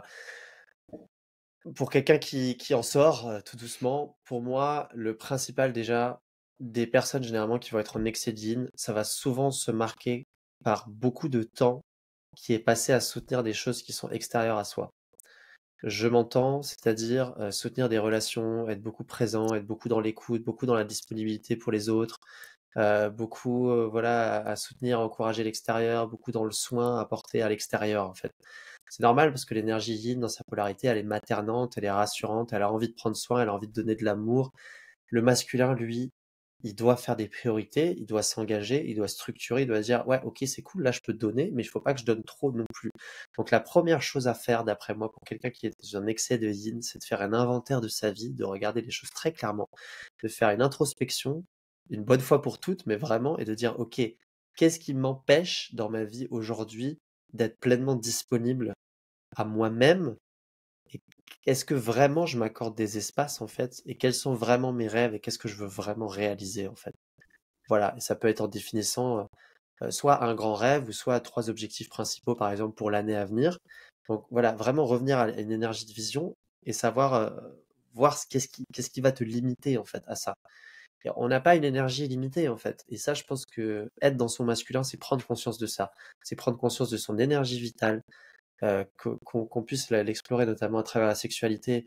Donc typiquement, si tu pratiques beaucoup la masturbation, l'éjaculation, beaucoup, que tu es beaucoup dans le porno et tout, etc., il va falloir que tu arrêtes ça ou que tu trouves un moyen plus sain en fait d'équilibrer ça. Parce que clairement, c'est la pire manière en fait de juste vider ton énergie yang en fait et juste de la balancer comme ça au monde. Donc déjà, il y a vraiment, voilà, se poser la question à quoi est-ce que je donne mon énergie? Parce qu'un yang qui est ancré et qui est puissant, il sait à quoi il donne son énergie. De la même manière qu'il va savoir exactement où sont ses finances. Où est-ce que, voilà, mon énergie vitale, c'est aussi l'argent. C'est, OK, combien j'en ai, comment je le dépense, où est-ce qu'il va et tout, etc. Donc il y a vraiment une énergie de structuration et d'inventaire à faire de sa vie. Donc au niveau relationnel, au niveau financier, au niveau de la santé, quelles sont mes habitudes, comment je prends soin de mon corps et tout, etc. Et une fois que tu as bien fait cet inventaire, que tu as à peu près vu les endroits où peut-être tu as de l'énergie que tu pourrais libérer et que tu sais à peu près où tu veux aller, tu as, on va dire, une grande idée ou au moins trois grands rêves que tu vas accomplir. Et ça n'a pas besoin d'être des rêves professionnels, hein, ça peut être des rêves très concrets comme partir en tour du monde parce que tu en as toujours rêvé avec un sac à dos et sans argent. Je le conseille à tout le monde, c'est génial de faire des expériences comme ça. Ça peut demander beaucoup de yang de faire ça. Et si tu te poses cette question-là, ensuite, il faut que tu mettes un plan d'action en place. Il va falloir que tu te mettes un plan d'action en place et il va falloir que tu te confrontes à qui tu es à cet endroit-là. Il va falloir que tu regardes que tu vas effectivement abandonner, que tu vas probablement te frustrer très vite, que tu vas probablement écouter l'opinion des gens qui vont te dire que soit tu vas pas y arriver ou que tu t'y prends mal ou que tu devrais plutôt faire ça après avoir accompli autre chose ou t'être éduqué davantage. Tu vas devoir te confronter à tout ce qui est blessé en toi et qui t'empêche d'avancer en fait. Mais la seule manière de se confronter à ça, c'est en avançant en fait.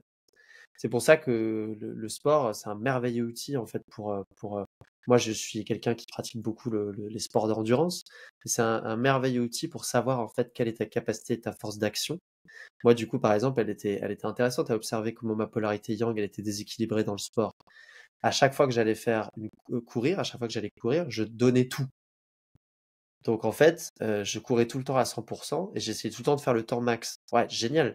Sauf que tu sors de là, en fait, tu fais 3 entraînements par semaine, tu te vides complètement. J'avais les Hmm. glandes adrénales en bouillie et surrénales, pardon. Et du coup, bon, bah, en fait, ça n'apprend rien, en fait. Et du coup, maintenant, j'apprends à courir à 30%, 40%, 60% de ma capacité et à garder tout le temps de la gomme. Quand je finis ma course, je sais que je pourrais encore, si je voulais, courir 5 km ou peut-être 10 km. Et je garde ça et je peux la mettre ailleurs, du coup, cette énergie. Donc ça va être tout un travail d'équilibre et de mesure, en fait, et de s'observer soi et de se regarder. Donc, si tu es en déséquilibre yin, tu sais très bien t'observer, donc sers-toi-en de manière concrète et précise. Quelque chose qui peut t'aider vachement à structurer, c'est, et je vais pas donner trop d'infos d'un coup parce que sinon ça va faire beaucoup, mais la data. La data, ça peut énormément aider en fait. Si tu es quelqu'un qui raisonne beaucoup dans des énergies intuitives, qui est beaucoup dans le ressenti, qui est beaucoup dans voilà, je veux écouter mon corps et ma vie et tout, etc. Apprends à utiliser des choses concrètes et figées et fixes pour te repérer dans ta vie. L'argent, par exemple, c'est quelque chose qui ne ment pas, en fait. Soit t'en as sur ton compte, soit t'en as pas. Si tu balances 50 euros dans des abonnements tous les mois, en fait, dans des choses auxquelles tu n'es plus rattaché ou dont tu n'as pas besoin, c'est une réalité. Si tu prends pas en considération certains frais que tu as et que tu te retrouves tout le temps à découvert à cause de ces frais-là, bah ça c'est une réalité, c'est concret, c'est un chiffre en fait. Moi j'utilise un bracelet connecté en fait pour mesurer en permanence mes constantes et tout, etc. Ça me permet d'avoir une data en fait. Je regarde le truc le matin quand je me réveille, je sais si j'ai bien dormi, c'est écrit en fait, je peux pas le nier. Je peux pas me dire ouais, j'avais pas bien dormi mais c'est aligné parce que aujourd'hui en fait, je vais me dépasser et je sens que j'ai vraiment besoin d'aller à fond dans mon énergie aujourd'hui. Non mec, la data te dit que tu as besoin de te reposer en fait physiquement. Donc si tu as besoin de te dépasser, OK, dépasse-toi mais un tout petit peu, fais attention mais repose-toi parce que c'est ça dont tu as besoin. Et on a un mental très très fort, on a des idées et des concepts qui sont très puissants. Donc, si tu as un déséquilibre à ce là tu veux retrouver ta capacité d'action, tu veux retrouver ta puissance d'homme, tu peux retrouver de l'énergie pour te propulser en avant, pour réaliser tes rêves et vraiment structurer ta vie, apprends à créer autour de toi un environnement qui te fait écho vraiment par rapport à la réalité de ce que tu vis. Entoure-toi de personnes confrontantes qui savent te dire les choses et qui sont soutenantes. Entoure-toi de gens qui sont meilleurs que toi dans des domaines, qui peuvent t'apprendre et t'enseigner et te guider dans ce que tu fais. Utilise des outils ou des éléments pour analyser de la data et des points spécifiques en fait de ta vie où tu peux pas mentir à toi-même en fait. Quand tu regardes, je sais pas, tu es entrepreneur et tu regardes sur les 3 dernières années, qu'est-ce que tu as gagné comme chiffre d'affaires? Bah, tu peux pas le truquer en fait, genre il y a pas de genre ouais, mais lui j'avais fait un échange avec lui, du coup ça compte un peu comme du chiffre d'affaires en plus. Non, non, non. C'est soit tu as fait 10 000, soit tu as fait 30 000, soit tu as fait 0, mais en fait, enfin, voilà, il y a pas de bullshit avec ça quoi. Donc voilà, je pense que ouais, j'encouragerais du coup une honnêteté radicale, parce que finalement, pour résumer tout ce que j'ai dit, ce serait ça, une honnêteté radicale envers soi et de se regarder vraiment tel qu'on est et d'arrêter le bullshit et de se dire, ok, en fait, concrètement, où j'en suis. Voilà. Waouh. Masterclass. C'est pour plus tard, ça. Ouais, c'est pour plus tard. Merci beaucoup. Je vais t'emmener sur la dernière partie du podcast justement et bah là c'est le moment de parler un petit peu du programme 12 en parlant de masterclass. Est-ce que tu peux Ouais, carrément. en parler un peu plus à ceux qui nous écoutent? En quoi consiste ce programme? Ouais. Alors, l'audio a sauté un peu, je sais pas si c'est juste de mon côté ou si ça va être aussi pour l'enregistrement. Peut-être tu peux répéter ta question pour que je sois sûr d'avoir bien entendu. Ouais. Là je te propose de parler un petit peu du programme 12 Ouais, vu qu'on parlait carrément. de masterclass et ce serait juste pour ceux qui nous écoutent de partager en quoi va consister ce programme, quels sont Hmm, les objectifs, à qui est-ce que ça s'adresse. Donc hmm. voilà, tout ce dont on a besoin de savoir à ce propos. Ouais, carrément. Merci beaucoup, Dylan.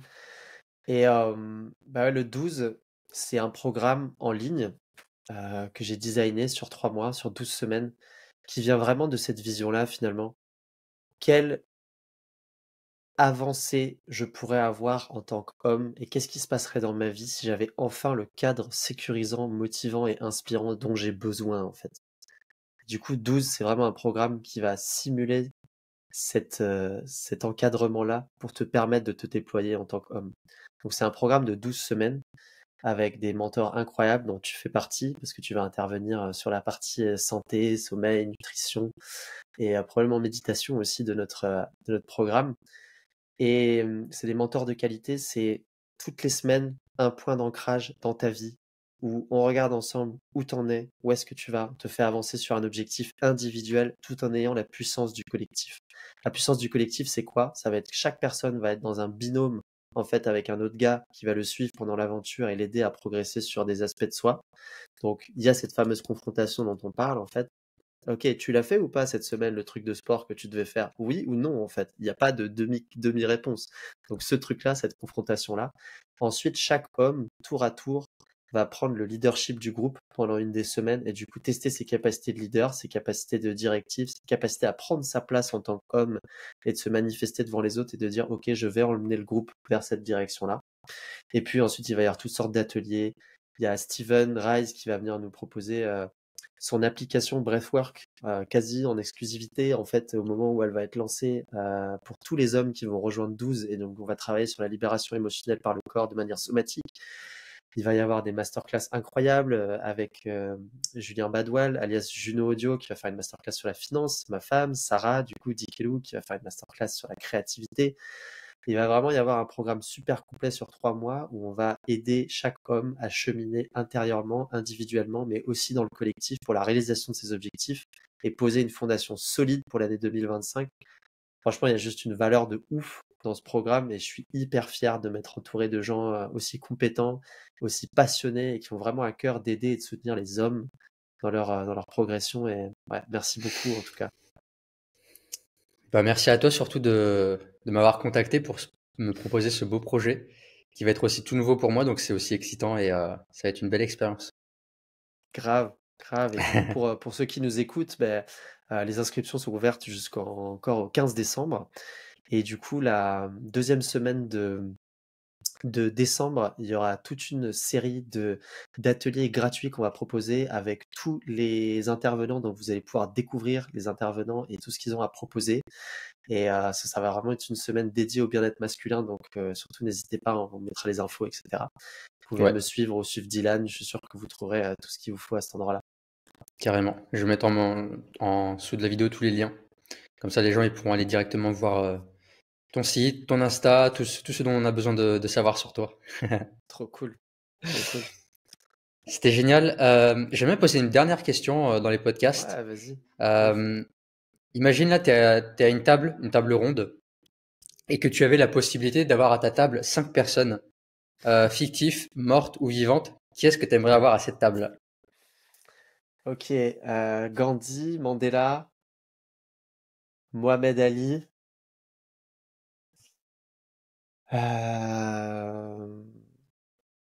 mon grand-père et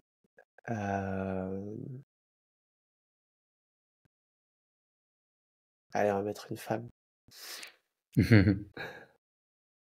Euh,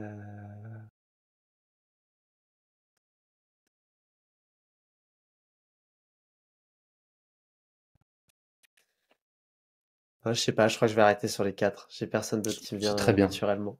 Ouais, C'est très bien. Le spontané, c'est ce qu'il y a ouais, de mieux. ouais, c'est clair. C'est Ah, clair. Ouais, je pense magnifique. que là, on a une belle tablée. Je serais curieux de ce que ça pourrait donner. Ouais. Ah, carrément. Comme pour le début de ce podcast, je fais un petit tour de fin. Te demander comment est-ce que tu as vécu le podcast, ce que tu as ressenti. Ouais, carrément. Bah, franchement, merci beaucoup. Je suis hyper touché d'avoir été invité sur ce podcast. Ça m'a fait beaucoup de bien. Je vois que ça m'a amené beaucoup de clarté sur quel était mon message et qu'est-ce qui me faisait vraiment vibrer et qu'est-ce qui me touchait. Tu m'as amené sur des terrains que, que je connais, mais qu'en même temps, je vois à quel point ils me touchent et voilà, naturellement, je suis allé vers ça. Donc, je te remercie pour cet exercice-là parce que je sens que ça va me nourrir créativement et dans ma communication et voilà, à l'avenir. Et puis, ouais, en tout cas, je t'ai trouvé très présent, très à l'écoute, très juste. Et ouais, c'est vraiment un plaisir de parler avec toi. Et je pense que si j'ai une frustration, c'est de pas avoir pu te poser à toi des questions. Donc je pense qu'on devrait faire un live, un de ces quatre, ou un truc comme ça, pour que je puisse à mon tour te mettre sur Carrément. le siège de l'interviewé. Voilà. Merci, Ah Dylan. bah, avec grand plaisir quand tu veux. Et en tout cas, je suis super content que ça t'ait fait, que ça t'a apporté de la clarté. Franchement, ça me touche beaucoup. Et Ouais. voilà, si ça t'a apporté beaucoup de valeur, c'est tout bénef. Et moi, de mon côté, bah, pareil, j'ai trouvé qu'il y avait beaucoup de sagesse dans nos discussions. Et tu Hmm. vois, quand je discute avec des personnes dans les podcasts, des fois, comme tu dis, en fait, ça t'amène de la clarté, ça t'amène. Des fois, tu vas avoir une réflexion que tu n'aurais jamais eue tout seul ou avec d'autres personnes. Et c'est ça que je trouve de la richesse des podcasts, c'est qu'il y a des fois, de toi-même, en fait, va émerger des choses. Tu vois, quand on discute là, j'ai des frissons, j'ai presque les larmes aux yeux, et tu sens qu'en fait, il y a des sujets, il y a des domaines qui viennent te piquer comme ça, qui viennent te créer de l'émotion. Et pour moi, c'est un bel indicateur des choses qui nous inspirent, vers le quoi on doit se Hmm. mettre son attention, tu vois. Donc, merci pour cet échange parce que j'ai trouvé vraiment ça a été fluide, c'était bien amené, c'était trop trop bien. Franchement, je me suis régalé. Chouette. Merci à toi. Merci à toi. Et puis, bon, on se retrouve dans le programme 12. Ouais, carrément, carrément. Avec plaisir. Trop, trop hâte d'y être. Ça va être le feu. La même. Merci à toi, Cassien. À bientôt. Ouais. Ciao, Dylan. Ciao.